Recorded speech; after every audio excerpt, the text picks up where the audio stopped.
Ngayon no, mga kababayan, hindi lang ho impeachment ang pinoproblema ni Inday Sara Duterte, mga bossing. No?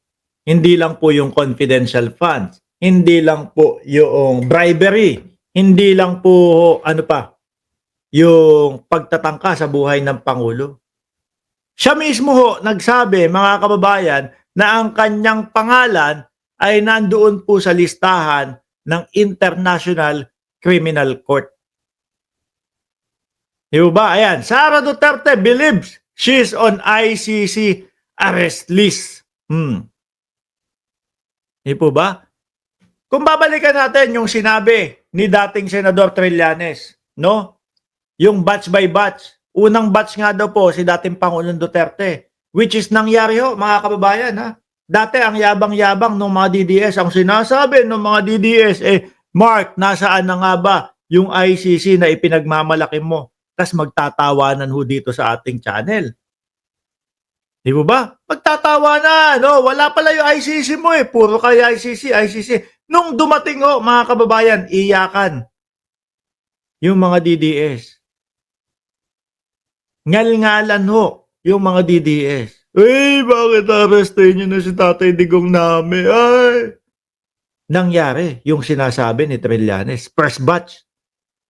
Ngayon, wala na pong makapag-komento O makala ko ba, second batch si Bato de la Rosa, second batch si Bungo. Dahil karamihan sa kanila, naniniwala na mga kababayan. Na iniisa-isa. At tama at totoo yung sinasabi ni dating Senador Trillanes. Isa din po yan sa sakit ng ulo ni Inday Sara Duterte. Biruin mo if ever na makaligtas sa impeachment, tatlo. No? Yung dadaanan niyang butas doon. Bribery, yung pagpapapatay o yung pagbabanta sa buhay ng Pangulo with matching 2 beses, no joke. At saka yung isa yung confidential funds. Mga bossing.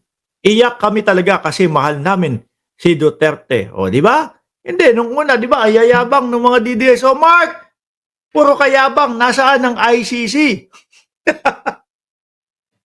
Nung lumabas yung ICC, wala na, iyakan na. Hindi na ho sila nagkomento ng ganun. Nadala na ho, mga kababayan. Ngayon, mismong si Inday Sara Duterte, sabi niya, nasa listahan ng pangalan ko. Kaya ba hindi na makabisita si Inday Sara Duterte sa ICC? Baka mamaya, kapag bumisita siya ulit, no, at pagpasok niya sa ICC, hindi na makabalik ho. No? O since na nasa listahan na ang iyong pangalan at eto na nga, meron na din kaming warrant of arrest. Huwag ka nang umuwi. Di po ba? Huwag ka nang umuwi para hindi na kayo problemado o hindi na problemado ang bansang Pilipinas doon sa eroplanong gagamitin. Di po ba? Sabi ni Len de los Santos, di ba mga Muslim? Yan kasi di ganyan ang mga kapatid na Muslim. Di ba sinabihan pa nga si Robin na fake na Muslim ang pinaggagawa nito? Sabi ni INC, ang sinabi ng Pangulo gusto naman niya makipag-ayos pero wala siyang sinabi na siya mismo ang makikipag-ayos. Yan. Papaliwanag natin yan. Kasi yung mga DDS, iba yata yung pagkakaintindi. Si Bato, si Panelo, si Roque, iba yung pagkakaintindi nila, mga kababayan. Yung tipo bang ang gusto nilang sabihin luluhod sa kanila ang Pangulo? Nek-nek nyo. Di ba? Nek-nek nyo. Ngayon, pansin nyo si BP Sara hindi na bumisita ulit. Si Robin Padilla na lang. Sabi ni Jax, bueno, last warning yan ni PBBM sa mga DDS. Pansin nyo si Inday Sara Duterte hindi na yata bibisita. Si Bato, di ba, sinabi niya bibisita siya sa ICC. It's either bago mag-eleksyon or pagkatapos ng eleksyon. Pero mukhang hindi na, mga kababayan. Mukhang may kaba na. Actually, dati pa naman may kaba si Bato de la Rosa. Di po ba? Bakit daw ho si Inday Sara Duterte ay nakaparte o nakasama doon sa listahan ng ICC? Kasi daw ho, nung panahon na siya ay mayor o humalili o pagkatapos na maging mayor ng dating Pangulong Duterte, yung tokhang ay kanya pa ding itinuloy sa Davao City, mga kababayan. Kailan yun? Anong panahon yun? 2016, 17, 18. Bumaklas lang ang Pilipinas sa ICC 2019 ho, mga kababayan. So ibig sabihin, yung sinasabi ni Arturo Las Cañas na dawit din ang vice presidente dahil nga 2016, 2017, 2018, 2019 pinatakbo niya pa din ang Oplan Tokhang. Tayo ho mga bossing, hindi ho tayo kontra doon sa laban kontra droga. Ang kontra ho tayo, mga kababayan, kung paano nila in-implement ito, kung paano nila ipinatakbo ito. Ano po, na suspect pa lang, ang sasabihin ni dating Pangulong Duterte, binubuyo namin sila na manlaban. Binubuyo namin silang manlaban. Tapos pag napakinggan nyo pa yung sinabi ni Bungo, kaya hindi nga ho pumupunta yan, di ba? Sa Congress, sila Bungo, sila Bato. Kasi baka yung pagsisinungaling nila o yung mga sasabihin nila isampal sa kanila doon sa malaking screen, no? Ano sabi mo? Walang reward system ngayon? Ano itong sinasabi mo noong 2019? Bakit sabi mo may reward system na umiiral? Lalakas ang loob ng mga kapulisan.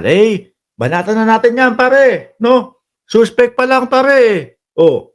Pag dinala natin yan sa presinto, 500,000 lang makukuha natin, sabi ni Bungo. Di po ba? 500,000 lang ang makukuha natin pag dinala natin yan sa presinto. Ano gagawin natin, pre? Gusto ko 2 milyon, tag 1 milyon tayo. Ano nga gagawin? Bigyan mo ng beng-beng, iabot mo yung beng-beng. Yung baril, iabot mo sa kanya. No? Tapos sabihin mo, paunahan kami, pero walang bala yung kanya. Niyari. Pinatay. Ayun. 2 milyones. Pero kung wala pong reward, mga kababayan, ano gagawin nila? Pre, dali na natin sa presinto to. Bahala na sila doon. At least nahuli tayo. Mag-file tayo, mag-log tayo kung ano yung mga nangyari. Okay na yun. Hindi gagawin pumatay. Hindi gagawin o hindi mambubuyo. Tapos sasabihin manlaban. Iba na po ang usapan pag may nakapatong na pera na. 'Di ba? Yun ang inaayawan natin doon sa style nila nung pagsugpo ng droga. Romualdo de Silva, at bakit naman luluhod ang Pangulo sa Duterte, sila ang may kaso at may ginawang kalokohan. Oo. Yan mga yan, ewan ko, alam nyo naman, mahihina din ang mga kukote niyan. Akala nila sila na mismo talaga yung sinasabihan ng Pangulo. Akala nila sila na mismo yung talaga, mag-sorry muna, pakita muna sa amin yung katotohanan. Na sincero ang kanyang pagsusorry. Diyos ko po, hindi ganun ang ibig sabihin ng presidente.